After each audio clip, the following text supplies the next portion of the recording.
جب FIR غلط کٹتی ہے تو لوگ عدالت میں جاتے ہیں کہ نہیں جاتے؟ جب ڈاکٹر غلط سرجری کرتا ہے یا غلط دوائی دیتا ہے تو آپ رجوع نہیں کرتے؟ جب استاذ غلط پڑھاتا ہے تو اسکول سے پرنسپل کو پھینک نہیں دیتا باہر؟ اسی طرح جب بھی ہمارے خلاف کوئی کیس ہوا ہے ہم نے ہمیشہ امن، قانونی اور آئینی طریقے سے پروٹیسٹ کیا ہے۔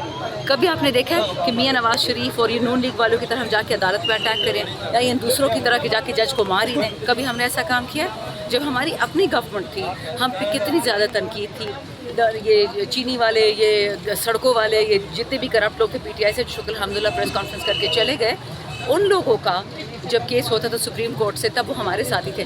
آپ نے کبھی دیکھا ہم سپریم کورٹ کے باہر آئیں اور چیخیں یا چلائے؟ میکسیمم پریس کانفرنس ہم کرتے تھے۔ ہمارے خلاف اس سپریم کورٹ نے الیکشن شیڈیول اناؤنس ہونے کے بعد ہمارا بیٹ ہم سے لے لیا، پھر بھی ہم نے کوئی پروٹیسٹ نہیں کیا، ہمیں اسی پاگل پن کے ساتھ وہ الیکشن لڑا۔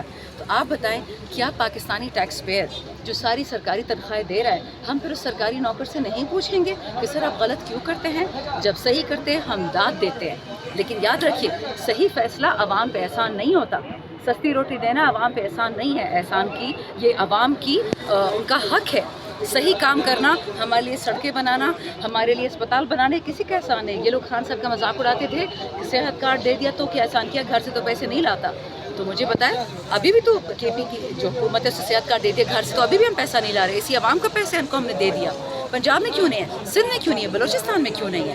یہ بات یاد رکھے بیٹا، یہ غلامی کی سوچ ہے کہ ہم سوال نہیں پوچھیں گے، سوال تو ہم پوچھیں گے، ایسے تو سارے کھڑے فرنٹ لائن پہ۔ میم غداری کے الزام لگائے گئے اس کیس میں، آج اس کیس میں بری کر دیا خان صاحب کو، جن لوگوں نے غداری کے الزام لگائے ان کو کیا کہیں گے؟ بچے یاد رکھو ایک چال یہ لوگ چلتے ہیں، ایک چال اللہ چلتا ہے، واللہ خیر الماکرین۔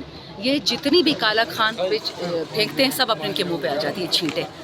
خان صاحب نے آج تک کسی نجی زندگی کے بارے میں گندی بات نہیں کی، حالانکہ آپ نے علی بخاری صاحب جو وکیل ہے میں نے اسلام آباد کے فارم 45 والے، انہوں نے ایک انٹرویو میں بتایا کہ خان صاحب جب ان کے پاس کچھ وکلاء آئے اور کہا کہ سر آپ پہ تو یہ لوگ گندے نقلی کیسز کر رہے ہیں لیکن ہمارے پاس ثبوت ہے، اور ثبوت یہ ہے کہ جو باقی لوگ ہیں ان کی اصلیت ہمیں پتہ ہے۔ خان صاحب نے کہا خبردار جو میرے سامنے کسی نے ایسی گندی بات کی، عورتوں کے، بچوں کے، غیر سیاسی لوگوں کے کام میں ہمارا کام کیا ہے؟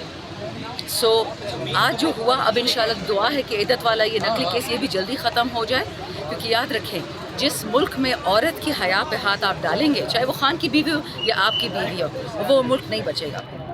یہ لوگوں نے اللہ تعالیٰ کے کاموں میں ہاتھ ڈالا ہے، اور عوام میں ایک لہر دوڑے گی سکون کی کہ اگر عمران خان جیسے وزیر اعظم بے گناہ جیل میں بیٹھ سکتے تو ہمارا کیا ہوگا۔ آج کے اس فیصلے کے بعد لوگوں کو یقین آ جائے گا کہ پاکستان میں شکر الحمدللہ کچھ ایسی عدالتیں ہیں جو انصاف دینے سے نہیں ڈرتی۔